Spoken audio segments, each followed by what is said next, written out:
saved. Everybody, it's the Millennial Prepster here, and I want to talk about pigs, the ultimate homesteading pig. So really, I'm kind of stuck between two breeds, and I'm going to say it's a tie. The first one is a KuneKune. KuneKune, and I'll give you just a brief description. Kunekunes are, medium sized, maybe on the smaller end for a pig. Females average between 100 and 175 pounds. Males 200 to 250 plus pounds. They have short, upturned snouts that actually discourage brooding, which we'll talk about in a bit. They tend to not challenge fences. Kunekunes are a grazing pig, and they're able to grow on low inputs, which makes them ideal for what we're talking about. And they have, according to gourmet chefs, an outstanding marbled meat. The Red Wattles are large red hog.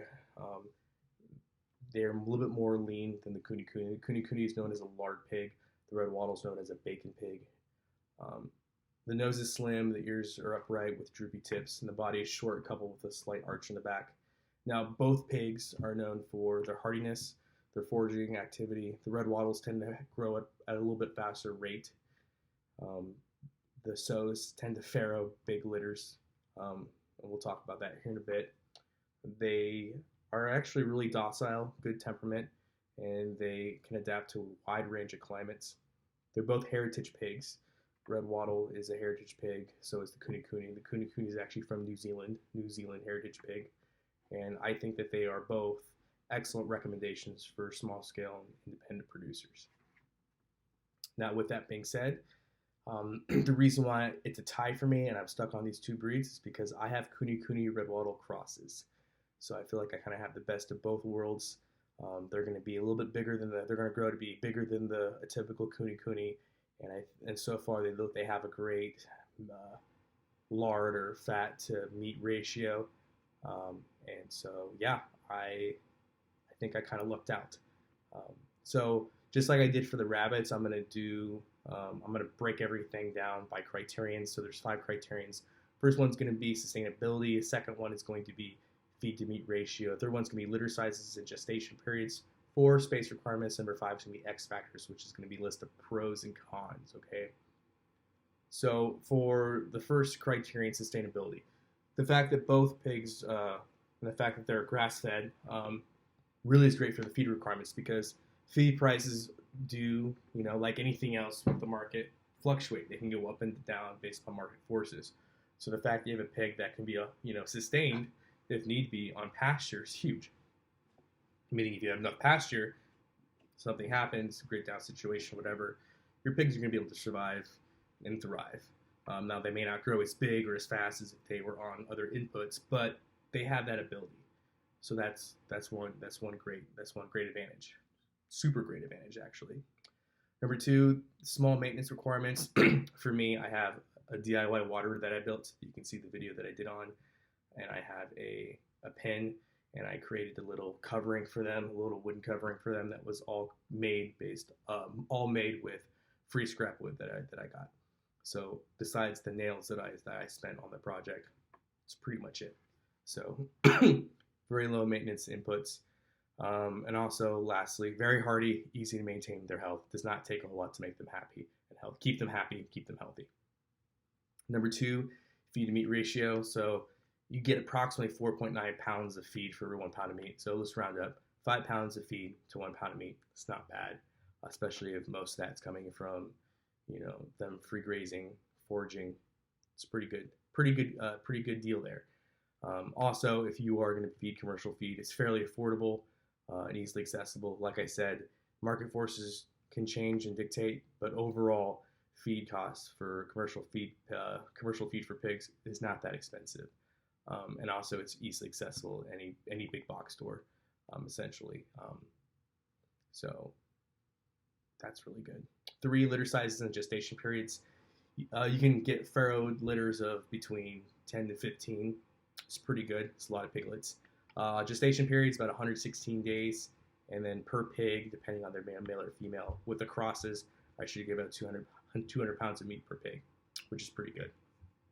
Now, space requirements. Personally, I'm going to say a pair of pigs needs a minimum of 16 by 32 feet per pair. But like I said, you know your pigs better than anybody else. You know, could you go smaller? You may be able to. Me, that's what I feel comfortable with. Now, with that being said, once you have them trained, it's not hard. Like I said, I can open the pen, they'll run out. But as soon as I walk in the pen, they know I got food because all the inputs that I give them, all the feed that I give them, scraps, that kind of thing, I'm going to do in the pen. That's how they've been taught. That's how they've been raised. So I can open the pen, that's fine. But when they see me come out and they see me whistling, and I go inside and I start walking towards their pen, they know it's food time and they're running up. They know when feeding time is. Like I said, they're super smart. They have no ambition to please me. They're not like a dog, but they are smart. They understand decorum and they know when the food is going to be administered. So that's one great thing. So number 5, let's talk about X factors. Okay, so the pros and cons. They're pasture pig. Need I say more? 2, extremely docile. Like you saw in the videos, they can easily be pet, touched. They'll sit down for you. They'll let you rub on them and love on them. Very docile pig. Like I said, they're very sweet. 3, manageable size. Personally, I think they're probably gonna be around 200 pounds. They're not fully grown yet, but you know, so far their size, they're growing well, and to me, it's a manageable size, accompanied with their docile nature, makes them great. 4, extremely hardy, like I said before, to weather changes, inputs that I give them as far as different foods go, they're totally fine. 5, outstanding taste. 6, the utility for lard, like I said, the Kunekunes are a lard pig, the Red Wattles are bacon pig, and the other kind of pigs, like for Yorkshire and Berkshire pigs, would be a meat pig. But like I said, you're going to get great meat out of a 200-pound pig regardless. But you do have utility for lard and other type things. And you can use lard to make a whole host of things, from soaps to cooking with to sausages, all sorts of other things. So having that lard is great. 7, they make great mothers.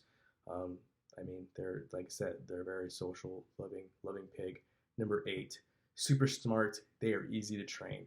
It does not take much. It took a little bit. Like I said, I pretty much got these pigs wild, so to speak. By wild, I mean they were oops pigs.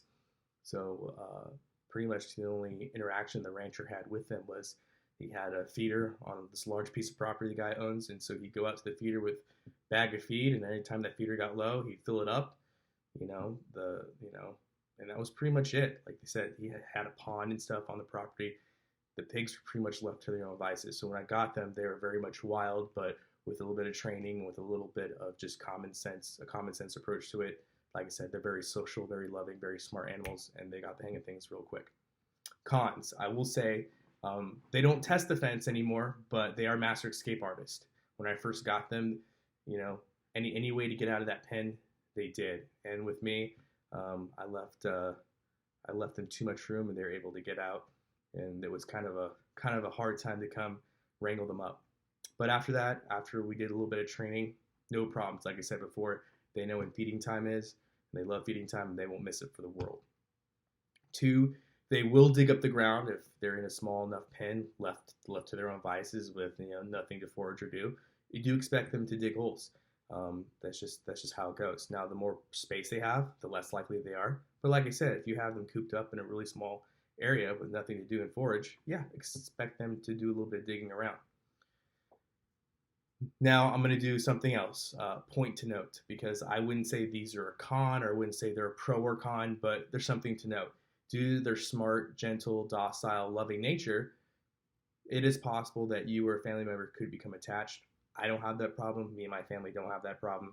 After the first day of their escape, any inclination that any of my loved ones would have had to the pigs becoming attached instantly went out the window. But like I said, it's a possibility that your really abundant, sustainable food source could turn into the next pet. So keep that in mind. Number 2, size. Like I said, size it really depends on you. Like I said, Kunekunes and Red Wattles, they do difference in size. Red Wattles tend to be bigger than the Kunekunes. The cross that we have, I think they're a great manageable size, especially with their docile nature. But that's something to keep in mind. I don't know how big your family is. I don't know what you're trying to do. But if you're on a smaller piece of property, I might lean more towards the Kunekunes. If you're on a larger piece of property, you want to go forth with the bigger pig, the Red Wattle. But like I said, that's up to you to decide. what it is that you're wanting to do. But there you have it. That's my, that's my quick assessment on the Ultimate Homestead Pig. Hope you guys like the video. If you like, please, let me know. If you have any comments or questions, leave them in the comment section below. I'll try to get to them. And hope you guys have a good one. As always, long live the Republic.